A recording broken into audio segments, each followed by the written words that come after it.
Ce document est produit par l'Université Joseph Fourier Grenoble 1 en collaboration avec la région Rhône-Alpes et l'Université numérique francophone des sciences de la santé et du sport. Donc nous arrivons maintenant au 5e chapitre, intervalle de confiance. Voilà, les intervalles de confiance, c'est la dernière partie de ce que je souhaitais couvrir avec vous. Et il nous restera ensuite à traiter un problème récapitulatif et à regarder l'ensemble des objectifs que nous visons.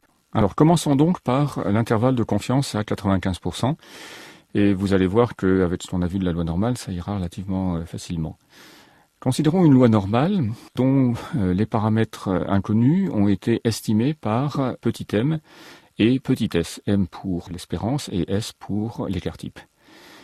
On se pose la question de la manière dont on peut encadrer les tirages d'une valeur de cette loi normale, c'est-à-dire la probabilité pour que grand N soit compris entre m moins delta et m plus delta. Donc vous voyez que on force cet intervalle à être centré sur m, et la question qu'on se pose, c'est quelle est la valeur de l'étendue, la demi-largeur de cet intervalle, delta, qui va permettre que la probabilité que grand N soit dans cet intervalle, vaille précisément 95%. Pour répondre à cela, on va procéder comme nous l'avons vu précédemment, c'est-à-dire centrer et réduire. Première étape, nous allons transformer l'inéquation grand N compris entre m moins delta et m plus delta en centrant, c'est-à-dire en enlevant la valeur m de l'espérance, et il nous reste donc probabilité que grand N moins m soit compris entre moins delta et plus delta. Deuxième temps, nous réduisons, donc nous divisons par l'écart type S, et donc probabilité que grand N moins m sur S soit compris entre moins delta sur S et delta sur S. Et là, je dirais que c'est quasiment terminé. En effet, grand N étant une loi normale, la variable aléatoire grand Z obtenue en centrant et en réduisant, c'est-à-dire en formant grand N moins m et en divisant par S, c'est une loi normale centrée et réduite. Et donc, la probabilité pour que grand N soit compris entre m moins delta et m plus delta, elle sera égale à 95%, si et seulement si delta sur S se retrouve égal à 2. Ce qu'on peut traduire différemment, et c'est déjà quelque chose que nous avions vu dans la représentation graphique, la probabilité que grand N soit compris entre m-2s et m plus 2s est égale à 95%. Donc vous voyez là que on peut, pour un individu donné, qu'on ne connaît pas, prédire que la valeur qu'aura la variable d'intérêt si celle-ci suit une loi normale, dont on connaît, ou du moins dont on a estimé les paramètres m et s, on s'est donné un intervalle dans lequel 95% de ces tirages se trouveront. On dira aussi qu'on s'est encadré à 95% la valeur des tirages de la variable aléatoire grand N. Alors on peut généraliser ce que nous venons de faire en regardant les intervalles de confiance, non plus à 95%, mais à 1 moins alpha. On reprend exactement le même raisonnement que tout à l'heure. La seule différence, c'est que cette fois, nous cherchons delta, tel que la probabilité que grand N soit compris entre m plus delta et m plus delta vaille 1 moins alpha. Alors, même raisonnement, donc là on va passer rapidement. On centre, donc on enlève m, on réduit, donc on divise par s, et il nous reste donc la probabilité que grand N moins m sur sigma soit compris entre moins epsilon et plus epsilon, et le alpha correspondant, pour que cela corresponde à 1 moins alpha, on le lit directement dans la table de l'écart réduit. Alors, reprenons donc comme exemple les grandeurs concernant à notre maternité. Et donc, on va considérer que cette loi du poids de naissance suit une loi normale d'espérance 3200 et d'écart type 400. Donc, les deux paramètres ont été, supposons-le, estimés, par exemple, à partir d'un échantillon. Et on cherche l'intervalle de confiance à 99% du poids de naissance, c'est-à-dire l'intervalle centré sur 3200, dans laquelle vont se trouver 99% des nouveau-nés, si l'on peut considérer que la loi est vraiment normale. 99%, c'est 0,99, c'est 1 moins 0,01. Nous allons donc devoir utiliser la table de l'écart réduit et chercher la valeur de epsilon associée à alpha égale 0,01. Or, vous voyez que 0,01, c'est 0,00 plus 0,1, et donc vous lisez la valeur 2,576. Donc l'intervalle de confiance à 99% du poids de naissance, puisque on suppose que ça suit une loi normale, eh bien ça va être l'intervalle centré sur 3200, auquel on va enlever à gauche 2,576 fois l'écart type 400, et où on va ajouter à droite 2,576 fois l'écart type 400. Et si vous faites les calculs qui sont représentés ici, eh bien vous obtenez l'intervalle 2170-4230. Alors on arrive maintenant à une notion qui est un petit peu plus complexe, c'est la notion d'intervalle de confiance, non plus de la variable aléatoire elle-même, mais de la moyenne d'un échantillon. Fixons les choses en partant d'une variable aléatoire grand X, définie sur une population, sur laquelle on a constitué un échantillon qui nous a permis de faire n mesures xi, de i égale 1 jusqu'à n, et on a donc pu estimer les paramètres mu et sigma 2 inconnus de grand X, par m égale somme des xi sur n, et s au carré égale somme des xi moins m au carré sur n-1. J'insiste à nouveau sur le fait que ici j'ai divisé par n-1. Donc je cherche un intervalle AB tel que la probabilité pour que mu soit compris entre A et B vaille 1 moins alpha. Alors ce que je voudrais que vous compreniez bien, on l'a déjà effleuré en parlant de l'estimation de paramètres, c'est que M, c'est une réalisation d'une variable aléatoire particulière, moyenne empirique dans des échantillons de taille n. Ce que souligne ce terme, c'est qu'il y a un caractère aléatoire à la constitution de l'échantillon, et donc un caractère aléatoire à l'estimation de la moyenne inconnue mu par la valeur M que nous pouvons obtenir avec la formule qui permet d'estimer la moyenne. Par exemple, considérons 8 échantillons de 200 étudiants en médecine de première année, dont on va mesurer la taille moyenne. On va obtenir 8 valeurs, que nous pouvons noter M1, M2, etc. jusqu'à M8. Vous voyez bien qu'il n'y a aucune raison pour que ces 8 valeurs MI soient toutes égales. En effet, ce sont des réalisations de la variable moyenne empirique de la taille dans des échantillons d'effectifs 200. Alors on va pouvoir se poser deux types de questions.